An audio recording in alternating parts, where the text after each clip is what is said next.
Hey, what's up? It's Denaya from Oh, Chicago. my How bad. y'all? How you doing? In the house. What's good? How are you, baby girl from the 813? Good evening, Miss Terry Johnson. How are you, Miss Lady? Good evening, sweetie pie. How you doing? I'm good. I'm almost starstruck because, like, I literally have been watching you since Funky Rooster, so I'm just like, oh, my goodness. I was like, that can't be who I think it is. Because as somebody else has said, to see you go from Funky Brewster to Family Matters and what a quality show that was, and like so that means that we knew what quality TV was.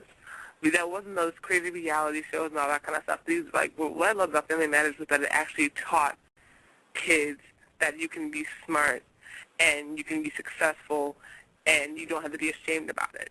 You don't have to act like an idiot. You can be an African American woman. You don't have to be a nigga. You know, that kind of situation. I think that was such an incredible thing that kids these days really don't have because they're growing up on these darn reality shows. You know what I mean? And some of them are okay, but, you know, it was definitely a huge thing in my life. So I just wanted to say thank you for that. Thank you. And I love the fact that you guys all appreciate it. And I think we all agree that reality shows are trash, but the networks aren't doing anything but meeting supply and demand of people. People are watching it. They're demanding it, so they keep it going. If you don't like it, take 5 minutes and tweet VH1. You know what I'm saying? Write them. There's so many outlets. You can email them. You can tweet them. You can Facebook them. And just let them know that it's trash and you don't appreciate it. Bring quality programming back. If enough people would do that, they would have no choice but to. That's very true. And speaking of trash, the one thing I did want to ask you was that I'm sure you heard about the whole crazy thing with the Olympics, and what is your advice to young girls in terms of respecting themselves and not worrying about what their hair looks like and actually worrying about what they do and what's going on in their mind? No matter what you do, you're never going to please everybody. You know, I've had this good girl image my whole life. I don't know where I got it from. I didn't ask for it, but it just happened. Then I had sex. Yeah, but that is so misleading, you know? Always the sweet ones. No, but like, you know, then I grew up and I had sex on camera. Not real sex, but, you know, I had like a love scene. And then they were like, I can't believe that you did that, blah, blah, blah, blah. And I'm like, I'm 30-something years old. How many 30-year-old people you don't know is screwing? Are you kidding me? Right. So you're never going to please everybody. And if you live your life trying to make everybody happy, you will not complete your dreams. I'm sorry about the cuss.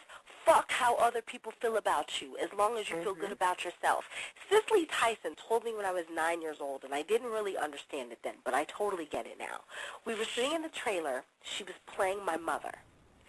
And she was putting these earrings that she gave me in my ears. And she said, baby, do me a favor. And I said, yes.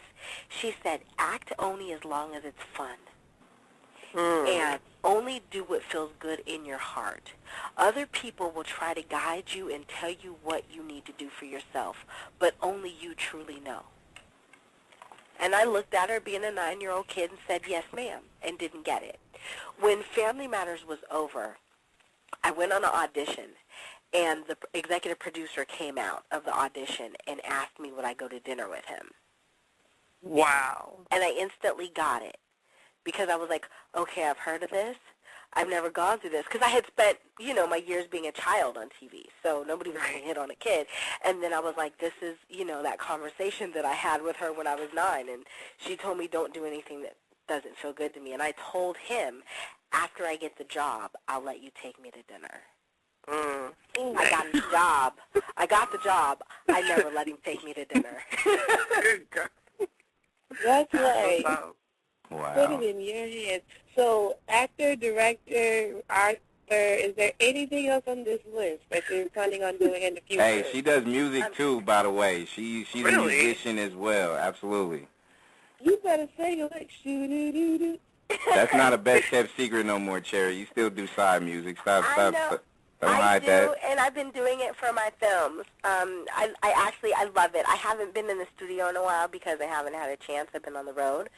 But absolutely, I produce films. I executive produce, and I write films as well as books. I also teach. I found a way where I used to teach at a acting academy, but then I started traveling a lot, and I wanted to keep teaching my students. So now I teach them over Skype, which is awesome. Nice.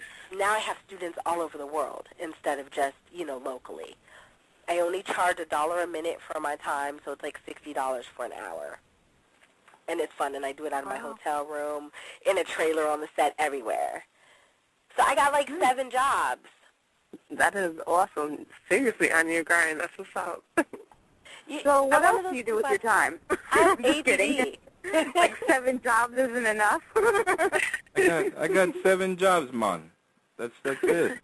Yeah. That's not a hard worker. I don't know who is. No. You know what makes it different? It's not 7 jobs that I don't want to have. It's 7 jobs that trying to fulfill me. I think without those jobs, I wouldn't be fulfilled. Like, I do a sports radio show with Charles Oakley and Penny Hardaway when I can, and I'm a huge football fan. So that's my little outlet to spend time with the boys and talk trash, and then, of course, acting is my passion. Producing is my challenge, and writing is my therapy. Nice. And teaching is a way for me to give back. So it helps make me a better person.